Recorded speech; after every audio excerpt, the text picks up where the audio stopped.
ভারতের এক পুরনো গ্রাম যেখানে মাটির রাস্তায় বিকেলবেলা ধুলো উড়ত, পুকুর পাড়ে খেজুর গাছের ছায়ায় লোকেরা গল্প করত, আর প্রতিটি বাড়িতে ভরপুর ছিল পরিবারের হাসিখুশির শব্দ। সেই গ্রামে ছিল একটি বড় পরিবার, বাড়িতে ছিল দু তিনটে ছোট ছোট বাচ্চা। তার মধ্যে সবচেয়ে ছোট্টি একটি মেয়ে, নাম অনু। তার চোখে ছিল কৌতূহলের ঝিলিক, হাসিতে ছিল ভোরের রোদ্দুর। আজ আমি আপনাকে শোনাব অনুদের পরিবারের ভালোবাসা, শিক্ষা আর সময়ের গল্প। সকালে ঘুম ভাঙত গরুর ঘণ্টার শব্দে, দিদার ডাক শোনা যেত, ওই অনুরা ওঠো, রোদ উঠে গেছে। অনু, তার ভাই আর আরেক খুড়তুতো বোন, তিনজন লাফাতে লাফাতে উঠত। তাদের পরিবার ছিল দোতলা মাটির বাড়ি, কাঁচা উঠোন, পাশে তুলসী গাছ। বাড়ির সবাই তাদের ভালোবাসত, কেউ ধমক দিত না, কারণ সবাই জানত বাচ্চাদের হাসি বাড়ির আসল আলো। সকালের পর শুরু হতো তাদের সবচেয়ে মজার সময়, দিদার রুটি বানানোর ক্লাস। দিদা ছিল পরিবারের প্রাণ, চোখে মোটা চশমা, হাতে শিরা ওঠা বয়সের চিহ্ন, কিন্তু মনে ছিল শিশুর মতো কোমলতা। তিনি বলতেন, রুটি শুধু খাবার নয় বাচ্চারা, এটা হলো মনের শিল্প। মন ভালো থাকলে রুটি নরম হয়, মন খারাপ থাকলে সেও রেগে যায়। অনু প্রথমে শিখল আটা ছাঁকতে। তার হাত এত ছোট ছিল যে ছাঁকনাটা ধরতেই কষ্ট হতো। দিদা হাসতেন, ধীরে কর, কাজ মানেই দৌড় নয়। তারপর গোল লুচির মতো আকার দিতে শেখাতে। অনু যতই চেষ্টা করত, রুটি হতো কখনো ডিম্বাকার, কখনো ত্রিভুজাকার। দিদা বলতেন, যা শিখছ ভুল হতে দাও, ভুল ছাড়া শেখা হয় না। অনুর ভাই বোনেরা দিদাকে প্রশ্ন করত, দিদা তুমি এত সুন্দর রান্না করতে শিখলে কিভাবে? দিদা মৃদু হাসতেন, ভালোবাসা দিয়ে। এটাই ছিল দিদার প্রথম শিক্ষা। কোনো কাজ ছোট নয়, কিন্তু তাকে সম্মান দিলে সেই কাজ বড় হয়ে ওঠে। বিকেল হলে তাদের বাবা বাড়ি ফিরতেন, কাঁধে থলে, মুখে ক্লান্তির হাসি, তবু চোখে অপার ভালোবাসা।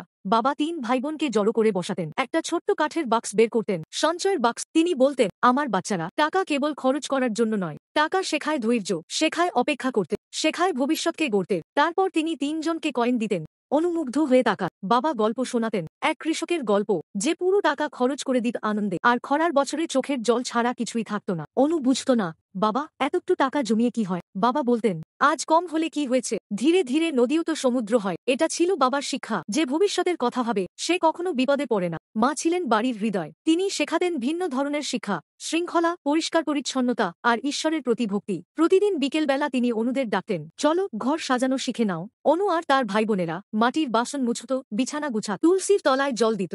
মা বলতেন, পরিচ্ছন্ন ঘর মানে পরিষ্কার মন। তুমি মনটাকে সাজিয়ে নিতে শিখবে, তাহলে জীবন সাজানো সহজ হবে। আর জোরে জোরে সন্ধ্যার ঘণ্টা বাজলে শুরু হতো মা মেয়ের পুজোর পাঠ। অনু ছোট ছোট তুলসী পাতা সাজিয়ে রাখ। মা বলতেন, ভক্তি মানে শুধু প্রণাম নয়, যাকে ভালোবাসো তাকে শ্রদ্ধা করাই ভক্তি। এটা ছিল মায়ের শিক্ষা।